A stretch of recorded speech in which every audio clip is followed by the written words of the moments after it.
Hello everyone, आपका स्वागत है वनली स्टडी पर।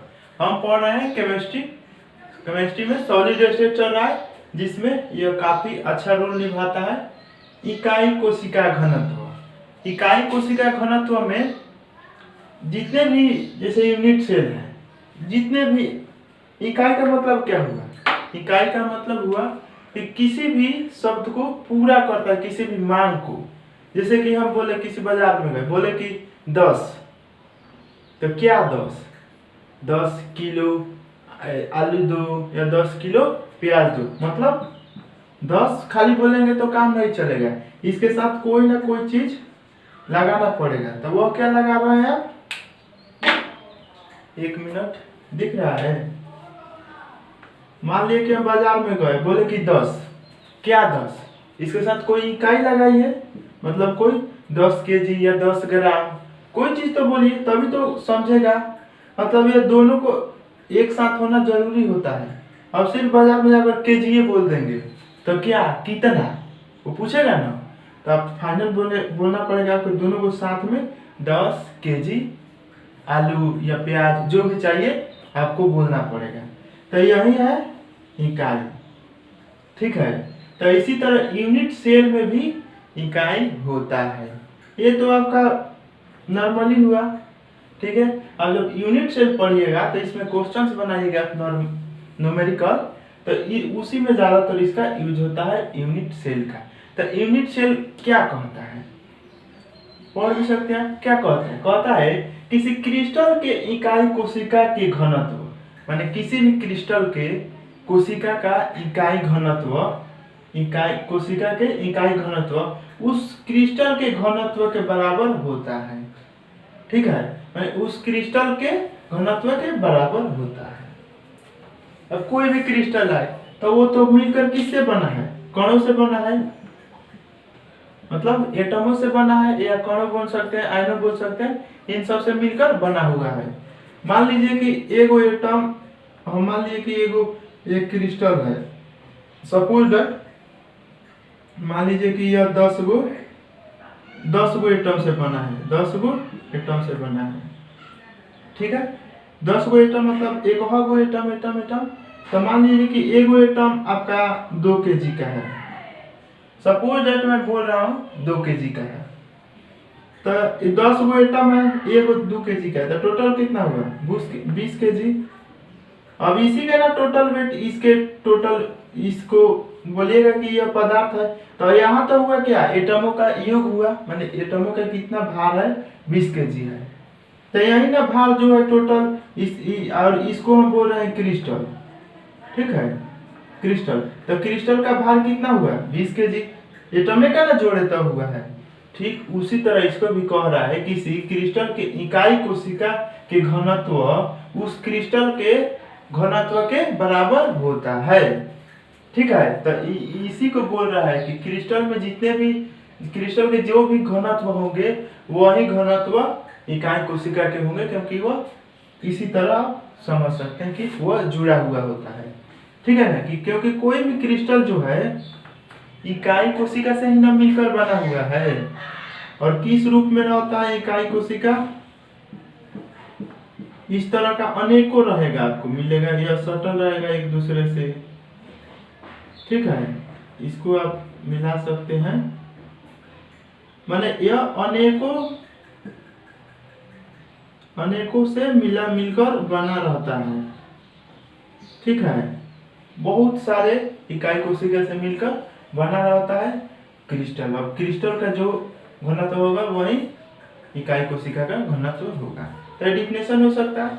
अब आपको जब ये सब पता हो तो इसे क्या क्या ज्ञात कर सकते हैं, तो इसको आप पैराग्राफ चेंज करके लिखिएगा।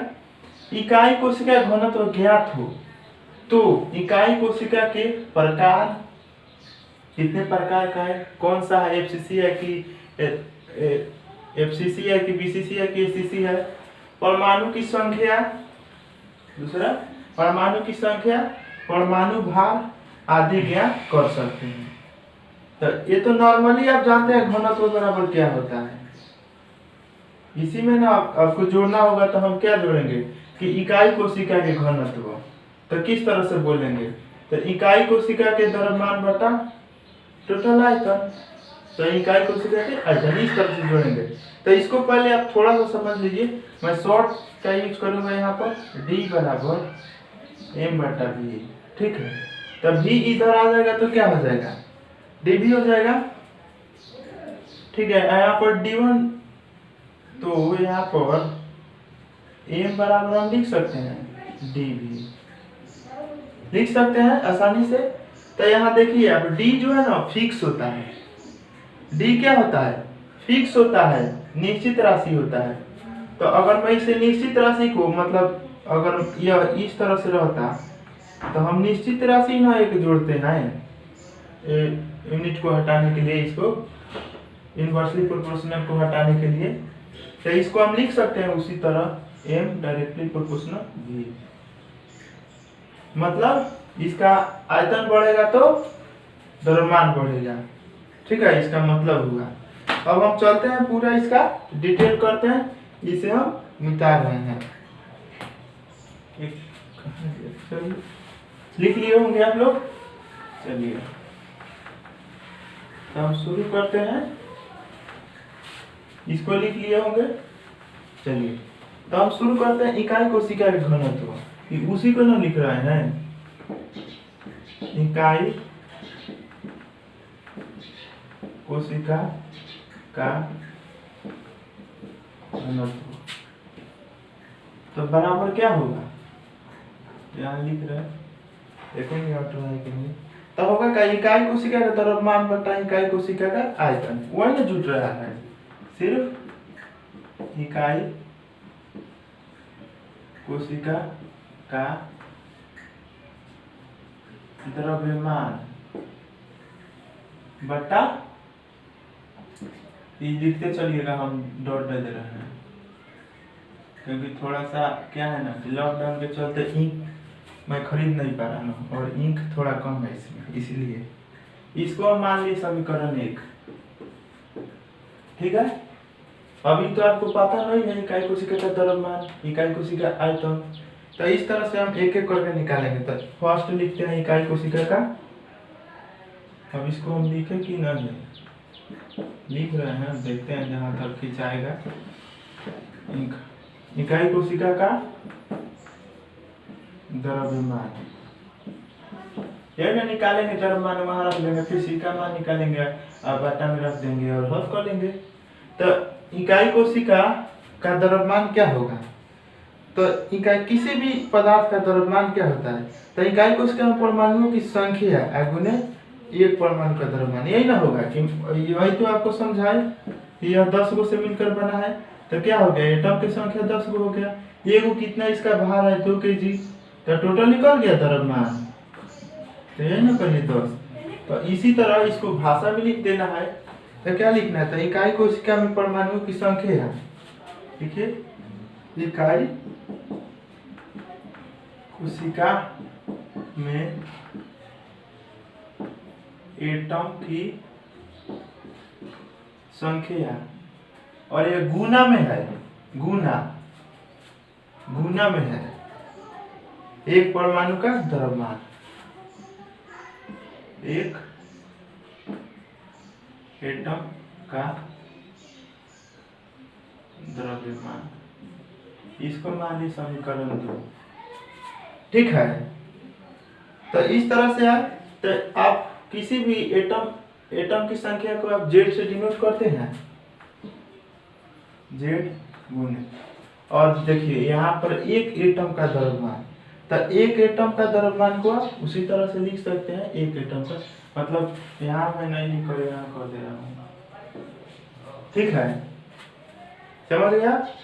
अब हमें यहाँ पर किस चीज की जरूरत पड़ेगी, तो यहाँ जरूरत पड़ेगा एक परमाणु का द्रव्यमान, मतलब एक एटम का द्रव्यमान का, तब ना होगा। तो ध्यान से देखिए कौन किसका है, तो फिर मैं निकाल रहा हूं, एक एटम का द्रव्यमान बराबर एक एटम का द्रव्यमान, और यहाँ पुट करेंगे उसका वैल्यू, तैयार हो जाएगा। तो क्या होता है, परमाणु का द्रव्यमान बराबर मास बटा एवोगाड्रो संख्या, मतलब परमाणु भार बोले या क्या, एटॉमिक वेट। तो एवोगाड्रो संख्या, एवोगैड्रो संख्या, एवोगाड्रो संख्या को n0 से दर्शाते हैं, सॉरी Na से, नंबर ऑफ एवोगाड्रो संख्या। ठीक है, एवोगैड्रो डबल लिखने रहेगा, एवोगैड्रो संख्या, इसको किससे डिनोट करिएगा, W से। मोलिकुलर वेट, ठीक है, W से दर्शाएंगे हम। यहाँ पर एक चीज, परमाणु भार को m से ध्यान में रखिएगा, ये बात W से ही दर्शाया जाता है। चलिए, तो इसको शॉर्ट में आप किस तरह से लिखिएगा, W/Na, यही ना लिखिएगा। तो इसके बाद क्या क्या निकल गया आपका एटम की संख्या, इसको हम यहाँ पर पुट कर देंगे। तो यहाँ पर पुट करिएगा तो क्या आएगा, Z गुने W/Na आएगा ना। ये दिख रहा है कि नहीं, थोड़ा सा मैं देख लूं, थोड़ा सा कट रहा है। तो इसको बाद में ध्यान रखिएगा, इसको लिखते वक्त हम लिखेंगे तो वहां भी आप केयरफुली देखिएगा। तो अब क्या है क्या, अतः इसको भी समीकरण मान सकते हैं। और तो चलिए हम इकाई कोशिका का द्रव्यमान निकालते हैं, इकाई कोशिका का द्रव्यमान। फिर से वैल्यू इसको इसमें हम रखेंगे। तो हम लिख रहे हैं, इसको शॉर्ट नाम चलिए लिखते हैं, इकाई कोशिका का द्रव्यमान क्या है, मैं डायरेक्ट लिख रहा हूँ, Z गुने W/Na। ये जो है थोड़ा सा नीचा लिखा जाता है इसके n के, ठीक है। तो ये आपका ज्ञात हो जाए इकाई कोशिका का द्रव्यमान, इकाई कोशिका का द्रव्यमान। अब आयतन जो है, आयतन आप लिख लीजिए, आयतन जो है वो तो घन ही है इकाई कोशिका। तो मैं लिख रहा हूं, इकाई कोशिका का आयतन एक क्यों लिख रहा हूं, क्योंकि यह यूनिट सेल जो है एक घन के रूप में होता है, घन के रूप में होता है। मान लीजिए सब इसका वैल्यू ए है, तो घन का आयतन क्या होता है, एक ही होता है, इसीलिए इसका आयतन एक ही हुआ, ठीक है। अब मान पुट कर दीजिए, ये ज्ञात हो गया, ये ज्ञात हो गया, इन दोनों में रख दीजिए। तो आइए हम आते हैं, आप समझिएगा, आप समीकरण मानने वाला बात, चाहे आप मान लीजिए इसको समीकरण 2, इसको समीकरण 3। तो हम लिख देते हैं, समीकरण 1 में, समीकरण 1 और 3 का 1 मिनट का मान रखने पर, मान रखिए, इतना मैं नहीं लिख रहा हूँ, डायरेक्ट घना तो शायद कोशिश करते हैं, हटेगा कि नहीं।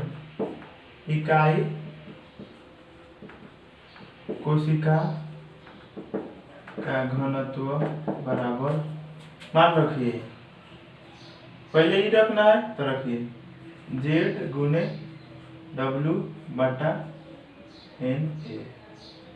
हम कोशिश करते हैं कि Z को ऊपर रखें, इस तरह आएगा ना, हो जाएगा ना बिना करके, यहाँ पर आ जाएगा ये क्यू, यही ना आएगा।